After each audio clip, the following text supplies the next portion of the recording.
Batman Arkham Knight chegou ao PC com muitos problemas de performance e bugs, tanto que chegou a ser removido da Steam e só voltou meses depois quando a Warner Bros. Disse que os problemas estavam resolvidos e eram coisa do passado. Mas isso não era bem verdade, estava melhor. Mas só depois de mais alguns meses de patches foi que o jogo finalmente se tornou um bom port para a plataforma PC. Eu sempre gostei muito da série Arkham, mas não comprei o game por essas polêmicas no lançamento. Acabei deixando esse jogo de lado e assim foi caindo no esquecimento. Só quando me deparei com um preço muito bom foi que resolvi dar uma chance para o game. Ainda bem que tomei essa decisão. Minha expectativa era baixa, mesmo se tratando de uma série de games muito boa, talvez com exceção do Origins, que também é bom, mas pelo menos para mim não está no mesmo patamar do Arkham City e Arkham Asylum. Batman Arkham Knight segue o mesmo estilo de jogo que o City. Você tem liberdade de explorar Gotham City da maneira que quiser, e dessa vez é a maior Gotham de todos os jogos. Planar pelos prédios, usar a bate-corda para subir em plataformas, bater em capangas, caçar vilões, tudo isso é possível na hora que você quiser. Às vezes com algumas restrições, mas ainda assim funciona muito bem. Agora com o Batmóvel, você realmente se sente parte daquela cidade e com a obrigação de limpar Gotham. Por se tratar de um mundo aberto, diversas vezes você vai se deparar com algum vilão no caminho para a quest principal, como aconteceu comigo quando vi um prédio inteiro pegando fogo. Usei o gancho do Batmóvel para ligar o sistema de incêndio e ajudar a apagar o fogo. Nessa hora, o vagalume sai voando em seu jetpack de dentro do prédio e começa uma perseguição para capturar o vilão enquanto ele tenta me despistar. Esse tipo de coisa acontece por toda Gotham, e é o que faz a cidade parecer real no universo do Batman. É possível conseguir informações sobre depósitos de armas e dinheiros ilegais do Pinguim, investigar corpos que são deixados por Gotham em lugares específicos, interromper roubos a bancos do Duas Caras e resolver enigmas do Charada. Quem gosta desse tipo de universo acredita que terá um prato cheio para explorar todas essas oportunidades. O jogo adota o mesmo estilo gráfico dos jogos anteriores, é uma coisa bem sombria e escura o tempo todo. A cidade está sempre de noite e chove em muitas ocasiões. É muito legal ver os pingos de chuva escorrendo pela capa do Batman enquanto você plana pela cidade. Por se tratar de um jogo de 2015, me surpreendi com a qualidade gráfica. A dublagem dos personagens, em sua grande parte, é muito boa. O Coringa dá suas risadas macabras o tempo todo e passa muito bem a ideia da pessoa que só quer ver o circo pegar fogo. O Espantalho passa em sua voz uma mensagem que parece um horror personificado. A única voz que achei fraca foi da Arlequina. É um personagem muito difícil de se fazer, mas aqui ela parece mais uma criança do que uma verdadeira vilã. Go to hell!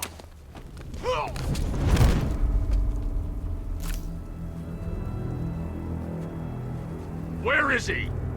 I got nothing to say to you, Batman. Talk, or I'll crush every bone in your body. Okay. He's working out of a penthouse in Chinatown. I swear that's all I know. If you're lying, I'll break the other one. The other one. A grande novidade mesmo está por conta do Batmóvel. Você pode dirigir ele pela cidade inteira, fazer perseguições e até usar o controle remoto do carro como forma de resolver alguns puzzles do jogo. Quase todos os enigmas da missão secundária do Charada são feitos com o Batmóvel. São percursos que vão ficando cada vez mais difíceis e são interessantes no começo, mas fica repetitivo depois de um tempo. O modo combate deixa a desejar, não que seja ruim, mas o jogo muitas vezes te força nesse combate que é muito simples. Basta atirar enquanto esquiva dos tiros dos tanques inimigos, com algumas pequenas variações, mas a grosso modo é só isso mesmo. Achei que de uma maneira geral foi uma boa adição ao jogo. Não dá pra pensar em jogo do Batman sem o Batmóvel. Ele funciona muito bem em vários momentos da campanha principal, mas ser forçado várias vezes a usar o modo combate é meio frustrante. Em comparação ao combate corpo a corpo do Batman, chega a ser até feio o que fizeram ali. Pra mim esse é o ponto mais acertado de toda a série Arkham. A fórmula se repete, um botão ataca, um para contra-atacar, um esquiva e um atordoa. Parece simples, mas na prática não é bem assim. Não existem tantas variações de inimigos no jogo, mas cada uma deve ser enfrentada de uma maneira correta. Por exemplo, inimigos com escudo devem ser atordoados primeiro e depois é necessário usar o botão de pulo para atingir o inimigo por cima. Inimigos mais fortes devem ser atordoados e depois atacados com uma sequência de socos rápida e assim por diante. um indicador aparece no momento em que o inimigo irá aplicar um golpe. Se esse indicador for azul, só é necessário apertar o botão de contra-ataque para dar um contra-ataque. Se o indicador for amarelo, só será possível contra-atacar depois de se esquivar dos primeiros ataques. E se o indicador for vermelho, não é possível contra-atacar. Tente se esquivar ou fazer alguma outra coisa. É nas horas de combate mais difíceis que você realmente se sente o Batman, pois a movimentação de cada golpe é muito bem feita e alguns combates são feitos contra dezenas de inimigos.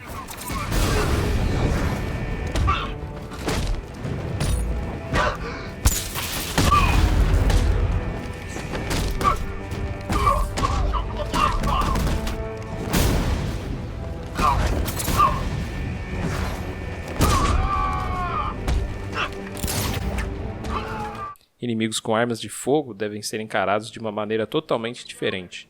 O modo detetive te permite ver os inimigos através da parede. Com isso, fica mais fácil planejar um ataque. O Batman consegue neutralizar inimigos em silêncio, ou usar uma barra de medo para bater vários inimigos ao mesmo tempo.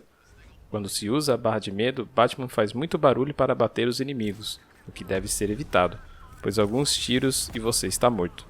Tiros realmente são muito fortes nesse jogo. Algumas áreas grandes estão repletas de inimigos armados, e é legal como várias opções de ataque são viáveis, mas tudo deve ser planejado para que não te vejam ou te escutem.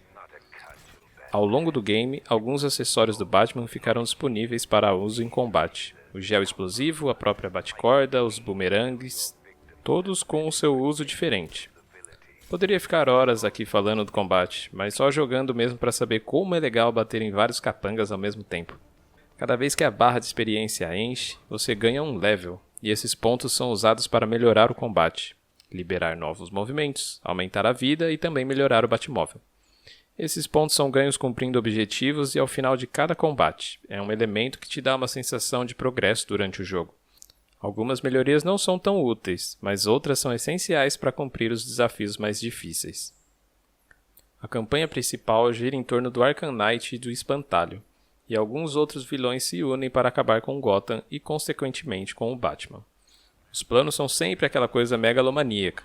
Convenhamos também que se trata de uma HQ que virou um game, então algumas coisas não fazem tanto sentido.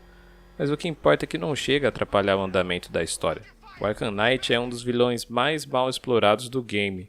Ele fica previsível que sempre na hora H ele vai dar um jeito de escapar. Então no meio da missão você já sabe que não irá capturá-lo naquele momento. Acho que poderiam ter usado ele de uma maneira melhor. Outros vilões aparecem nessa jornada e até esses são explorados de uma maneira melhor. A Era Venenosa tem um papel muito importante na história, embora as missões relacionadas a ela não sejam tão interessantes. E o Espantalho também aparece em alguns momentos bem legais da história.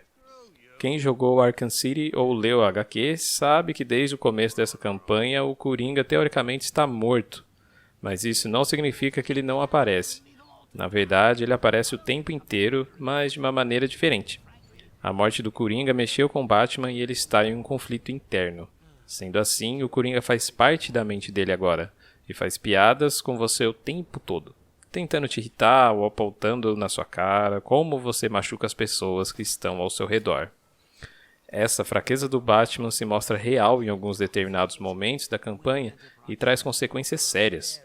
O Coringa está em todos os lugares. Às vezes você nem está fazendo uma missão, mas você sobe num topo do prédio e lá está o Coringa zombando da sua cara, rindo de você e dizendo o quanto demorou para perceber algo que estava bem na sua frente. É possível perceber o ódio que o herói está sentindo até pela movimentação. Todos os golpes desferidos parecem que carregam uma porção de ódio junto. E fica ainda mais nítido quando algum capanga é interrogado e termina sempre com um ou mais ossos do corpo quebrado. Essa angústia que o Batman carrega também é retratada muito bem pela voz do personagem em alguns acontecimentos importantes da campanha. Gotham está cheio de coisas para se fazer. Em geral, as quests de vilões são as mais legais, mesmo que algumas sejam repetitivas. Algumas outras missões secundárias estão lá só para dar um volume. Não são do meu agrado e geralmente não tenho paciência para fazer todas elas. Faço algumas para ver como é, se for legal continuo fazendo. Se não, parto para outro rumo. Vou citar algumas dessas que não considero legais. Desarmar bombas pela cidade consiste apenas em um combate com o Batmóvel. destruir drones voadores, é só pousar em cima dele e explodir com gel. As torres de inimigos até que não são tão ruins, mas é só neutralizar todos os inimigos e acabou a missão. Essas missões são ok no começo, mas mais pra frente começam a ficar muito repetitivas.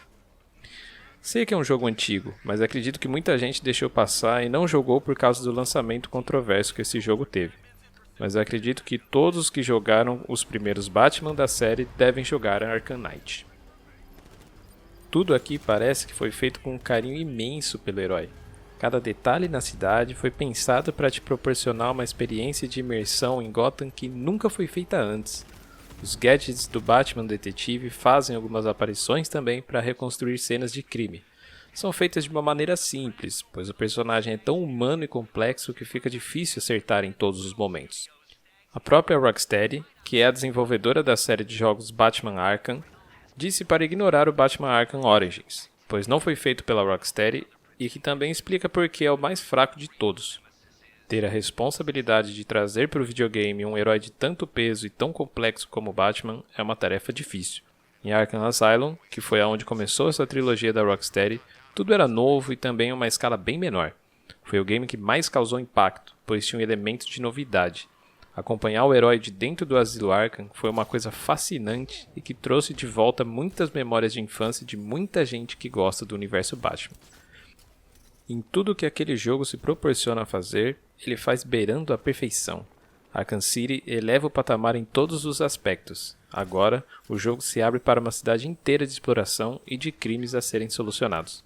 Uma infinidade de vilões com características muito distintas e colocados na história de uma maneira que era quase impossível não querer saber o final de cada quest secundária que se tratava de um vilão. Aqui, na minha opinião, foi aonde a série atingiu seu pico. Arkham City foi a obra de arte da Rocksteady. Criar uma continuação que chegasse perto do que foi Arkham City, imagino que deve ter sido muito complicado. Mas conseguiram sim se aproximar do que foi feito em Arkham City, com alguns deslizes, mas conseguiram entregar muito bem o que representa o herói e sua legião de fãs pelo mundo.